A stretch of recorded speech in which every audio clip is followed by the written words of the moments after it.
का ये परम लाभ है। विवेक जी, महाराष्ट्र। राधे राधे जी।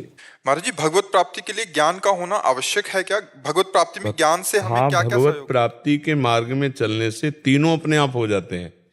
जब हमारे हृदय में श्री भगवान के चरणों की भक्ति का प्रादुर्भाव होता है तो हमारे हृदय में वैराग्य और ज्ञान अपने आप होने लगता है।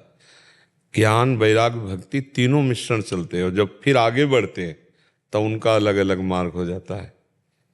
जो भावुक हृदय होते हैं वो भावमय भक्ति, प्रेम लक्षणा भक्ति की तरफ चल जाते हैं, और जो बुद्धि प्रधान होते हैं वो ज्ञान मार्ग की तरफ चले जाते हैं, कुछ योग मार्ग की तरफ चल। पर प्रारंभिक सबकी भक्ति ज्ञान वैराग्य भक्ति से ही चलती है। अगर ज्ञान नहीं होगा सत असत का तो फिर वैराग्य किसका होगा?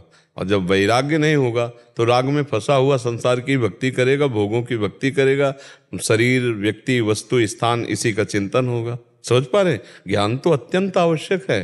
कोई भक्त अज्ञानी होता है क्या? किसी भी भक्त का आप नाम बताइए कि वो भक्त थे और अज्ञानी थे। आप बताइए किसी भक्त का नाम।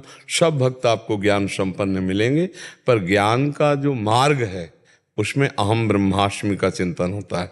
और भक्ति का जो मार्ग है वो अहम का विस्मरण करके भगवान के स्मरण में इतना तन्मय हो जाए कि अपनी शुद्ध ही ना रहे।